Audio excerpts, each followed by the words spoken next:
Bonjour, bonjour les amis, j'espère que vous allez tous et toutes très très bien. On se retrouve aujourd'hui pour une présentation d'oracle, un tout nouvel oracle que j'ai reçu des éditions Très Daniel. Donc Isabelle, tu passes par là. Merci comme d'habitude, franchement trop contente. Cet oracle, je le regardais depuis déjà longtemps, mais voilà, j'en avais vu des reviews et dans les reviews, il paraissait qu'il semblait difficile à exploiter, à expérimenter. Donc voilà, mais finalement, j'ai lu le livre de Leila Del Monte, en fait je suis à la moitié du livre plutôt, pour ne pas dire de bêtises et de mensonges, et j'ai trouvé vraiment cette femme géniale, et je me suis dit son oracle il doit être génial aussi. Donc voilà, si le nom de Leila Del Monte vous dit quelque chose, eh bien c'est peut-être parce que vous avez été voir ma review sur son livre que je suis en train de lire, donc c'est pour ça que ça vous parle. Donc cet oracle, il est assez, la boîte est assez grande, hein, comme vous voyez par rapport à ma main. C'est aux éditions Vega. Les illustrations sont de Jamie Hanley et ça s'appelle l'oracle des animaux sacrés. Donc la boîte est très très belle, elle est brillante, elle a une police avec des reflets dorés très très jolis. Sur les côtés, c'est assez basique, ça se présente comme ceci. Voilà, donc on va juste regarder ce qui se passe derrière, hein, ce qu'on en dit. Et on nous en dit que dans la plupart des cultures et des religions, et depuis la nuit des temps, l'homme a toujours été fasciné par la puissance secrète des animaux. Donc à travers les mythes, les rituels et les contes, les animaux permettent de transmettre une véritable sagesse. Donc ici, vous allez découvrir un coffret de 42 cartes, donc qui sont illustrées par Jimmy Hanley et qui représentent des animaux sacrés qui sont choisis dans 6 traditions. Les traditions, les voici: amérindiennes, taoïstes, hawaïennes, égyptiennes, hindoues et puis bouddhistes. Et il y a un ajout de 6 cartes qui vont représenter le ciel. Et donc qui sont les clés pour favoriser la connexion à une autre dimension plus spirituelle. Et grâce à un mode de tirage symbolique qui est fondé sur les éléments, donc ciel, vent, eau, montagne, terre, tonnerre, feu et lac, eh bien ces cartes vont vous guider vers ce qui est juste pour vous et elles vont vous aider à développer votre intuition jour après jour. Donc voilà, on a un livre avec qui est un livre de 120 pages quand même, et qui va représenter chaque animal sacré avec son histoire, sa symbolique, et puis qui vont proposer des messages qui sont inspirés et qui vont vous aider à partir de ce moment-là à développer votre spiritualité. Voilà. Donc il est vendu au prix de 24,90 €. Donc moi j'ai déjà tout enlevé de la boîte, hein, parce que c'était un peu difficile. Et puis je vous rejoins pour le livret et les cartes. Et nous voici donc avec le livret et puis les fameuses cartes. On a un étui avec, toujours sympa. Ça se fait de plus en plus, hein, c'est de plus en plus courant maintenant dans les coffrets oracle. Je trouve ça assez chouette pour ne pas abîmer nos cartes. Donc on va venir tout doucement au livret. Je vais juste enlever ça pour ne pas brûler. Voilà. Alors c'est la deuxième édition, il faut le savoir. Elle a fait d'autres livres que celui-là que je vous avais présenté avant, plus cet oracle. Donc il y a communiqué avec les animaux leur chemin vers l'autre monde, quand le cheval guide l'homme, Little Wolf, et puis voyage initiatique avec les chats. On a un avant-propos, je vous lis juste les quelques lignes du début. Depuis la nuit des temps, dans la plupart des cultures, l'homme a été fasciné par le mystère des forces secrètes de l'animal. Peut-être reconnaissait-il alors la part de noble et de sacré qui existe au plus profond de ses êtres. Voilà. Après, si vous achetez le livret, vous pourrez voir. Donc on va nous parler des cartes qui sont composées de cette série. Donc il va y avoir 6 séries de cette carte animaux sacrés et une série de cartes ciel.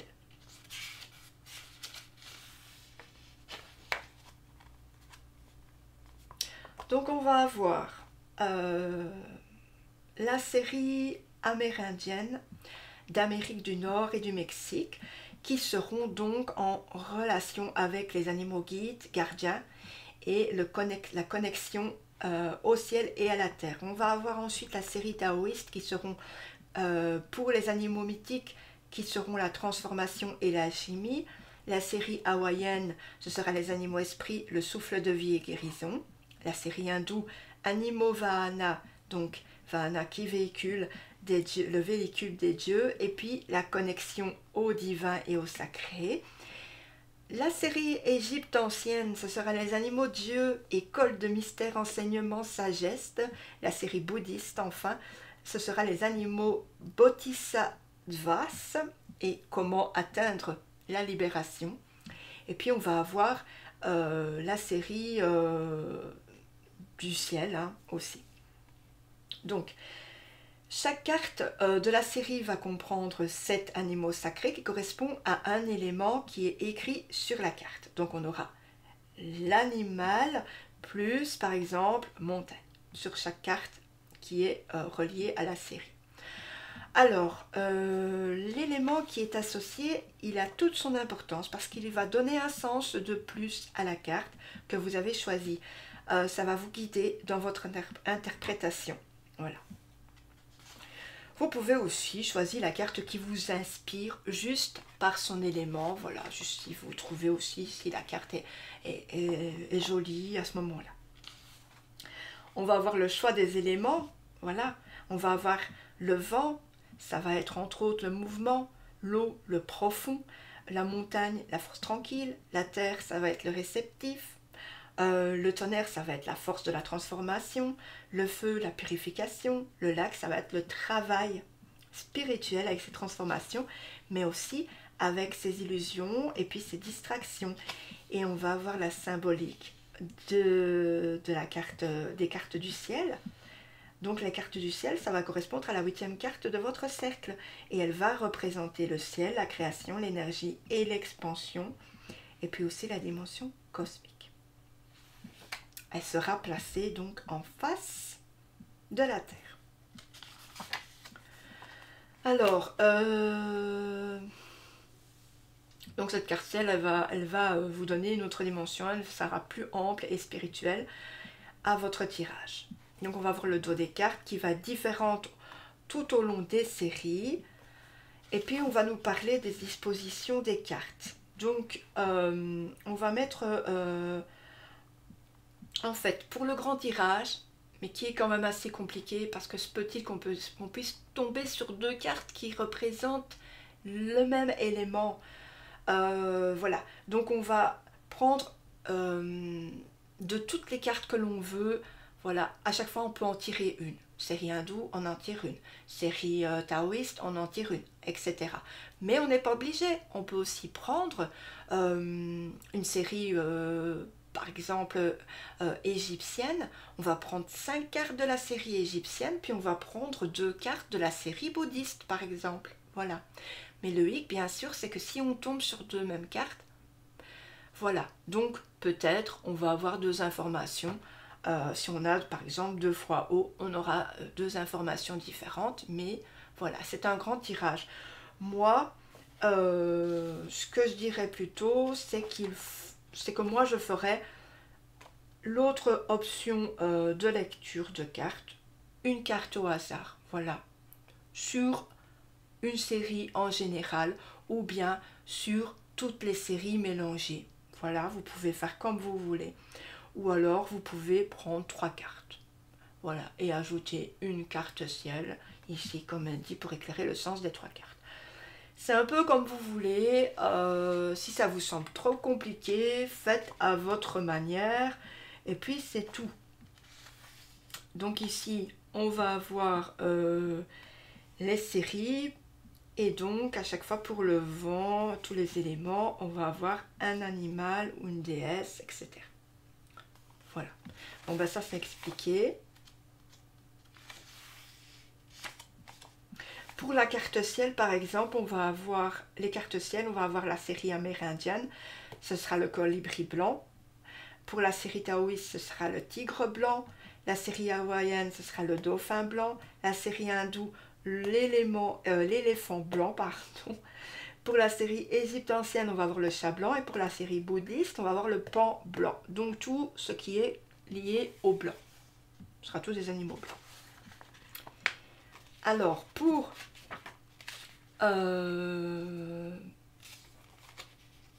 la signification d'une carte en particulier. Donc on va voir la série amérindienne par exemple. Donc on va voir d'abord le vent par exemple. Ça va être de Swift Blue One, le cheval bleu véloce. Ça va être un mythe du Texas. Donc on va nous expliquer le mythe de ce cheval. Et puis on va avoir une réflexion. Une réflexion par rapport à la carte. Pour un petit peu développer quelque chose en nous, quelque chose en notre esprit. À quoi ça nous fait penser? Est-ce que ça éveille quelque chose? Ou est-ce que je pourrais travailler sur ça? Voilà, plein de choses comme ça. Donc à la fin, je vous fais juste une petite carte et puis on verra bien. Et puis, alors, maintenant, on va regarder les cartes. Donc elles sont quand même assez grandes. Elles sont genre comme un rectangle. Voilà. Et puis on a du brillant sur les côtés. Donc je reviens pour vous présenter les fameuses cartes. Donc, rien n'est dans l'ordre, je vous le dis. On va voir d'abord la série amérindienne. Donc comme je vous ai expliqué pour le fameux grand tirage, j'ai préféré attendre de vous présenter le dos pour vous le montrer. Donc on va choisir sur chaque série, par exemple, une carte du ciel. Voilà. Donc on va aller dans la carte ciel par exemple. Eh bien, on va prendre une carte. Hop, on va la mettre là. On va aller dans la série taoïste, on va prendre une carte. Et par exemple, si c'est, je sais pas moi, terre, eh bien, on va la mettre là, ici. Vous comprenez le sens? Parfois, peut-il que ce soit de feu, de eau, etc. Donc voilà, un peu plus toute la complexité. Mais moi, si vous voyez que c'est un peu trop difficile, vous faites des trucs simples. Voilà, pas de prise de tête, pas de prise de chou. Surtout pas ici. Alors, donc on va voir le ciel. Il faut vraiment disposer de la même manière. Le ciel, le vent, l'eau, montagne, terre, tonnerre, feu et lac. Voilà. Donc pour la série amérindienne, on a un dos différent, mais on a toujours une tortue. Voilà. Et on va avoir un Dreamcatcher pour la série amérindienne. Donc je vous montre en tout dernier, parce que normalement c'est pas le lac en premier. Et on va voir ici la première carte. Le feu. Le tonnerre. La terre. La montagne. L'eau. Et le vent. Voilà, c'est le fameux cheval bleu. Très beau d'ailleurs. Ensuite, on va avoir la partie taoïste. Comme vous voyez, une différence totale du milieu, un yin et un yang. Donc, le lac, le feu, l'eau, la montagne, la terre, le tonnerre, très beau tonnerre d'ailleurs. Dites-moi les cartes préférées encore en commentaire. Moi j'attends toujours vous me parliez en commentaire. Il y en a beaucoup de timides parmi vous, hein. Je trouve pas ça cool à moi. Non, sincèrement, si vous voulez écrire, s'il vous plaît, faites-le. Franchement, c'est cool. On a plusieurs avis, on a des illustrations qu'on préfère. Moi, je trouve ça important. Ensuite, on a le vent. Voilà. Alors, donc ici, on va voir la partie hawaïenne. Donc, si je ne me trompe pas, c'est des gens de salamandre. Voilà. Alors, on va voir le lac. Toujours à l'envers. Le feu. Le tonnerre. Très beau le tonnerre. Je ne sais pas si vous êtes comme moi. La terre. La montagne. Vraiment, les illustrations, je les trouve super belles, moi. L'eau. L'eau, eh bien, on retrouve la tortue. Le vent. Voilà. Il est très joli, le vent. On va avoir ensuite la partie hindoue. Donc, dos différent toujours. on va avoir le lac, on va avoir le feu, le tonnerre, la terre, la montagne, j'adore la montagne avec ce très très beau lion, l'eau, oh, et l'éléphant aussi, trop beau. Et d'ailleurs j'ai un éléphant. Et puis le vent, voilà, et puis on a la chouette. Ou le hibou, non c'est une chouette. Ensuite on va voir la partie Égypte ancienne. Vous voyez, donc vous reconnaissez quand même le fameux, la fameuse illustration ici, hein, quand même. On va avoir le lac, le feu, le tonnerre, on va avoir la terre, la montagne, l'eau,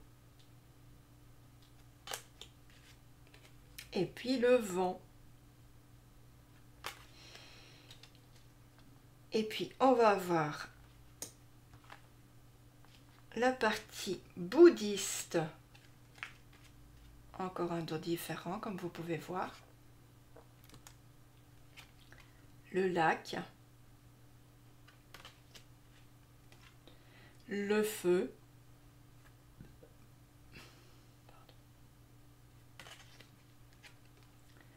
le tonnerre, très très joli, j'aime beaucoup, la terre, c'est vraiment des illustrations qui me parlent, la montagne, l'eau, encore un éléphant, décidément, ils nous poursuivent, et puis le vent, voilà. Et pour finir, on va avoir la partie ciel, donc que je me trompe pas,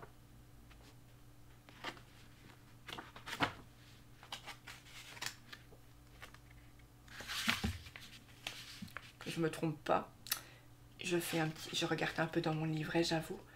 Donc on va avoir la série amérindienne qui sera le colibri blanc. La série taoïste, ce sera le tigre blanc. Vraiment, vraiment très beau. Moi, j'adore. La série hawaïenne, du coup, ce sera le dauphin blanc. Oh là là. La série hindoue, mais regardez-moi cet éléphant, franchement, ce sera l'éléphant blanc. Il m'a l'air d'être plutôt un petit bébé, lui. Et puis, série Égypte ancienne, ce sera donc un chat, puisque les chats étaient vénérés à ce temps-là. Et puis, la série bouddhiste qui sera le pan blanc. Alors, comme promis, chose promise, chose due, moi, je vais mélanger quelques fois parce qu'avec le trépied, c'est pas juste chose simple. Je vais juste dézoomer un tout petit peu. Bim. Donc, on va faire comme on peut. Donc, du coup, pour le ciel, évidemment que c'est facile de s'y reconnaître. Alors, puis moi, je vais prendre celle-ci. Donc, ici, on est dans la partie bouddhiste. Je ne me trompe pas. Bouddhiste, je pense. Et donc, on a... Ah, c'est justement pour celle-ci que je n'avais pas tellement flashé, mais bon. On a la montagne. Et...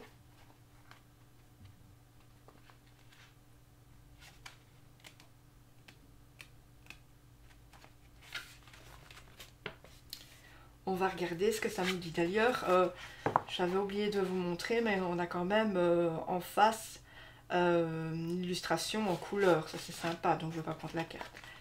Alors, donc on va avoir la montagne. Garuda Vahana Damo Gaziti. J'espère que je le dis bien. Dans la tradition bouddhiste, Garuda est le véhicule d'Amoghazidi, un des 5 Bouddhas de la sagesse. Garuda est un oiseau mythique, immense, parfois figuré comme un oiseau humain. C'est le roi des animaux et il dévore les serpents, symbole de la force spirituelle qui dévore les illusions nées de la jalousie et de la haine. La réflexion est la suivante.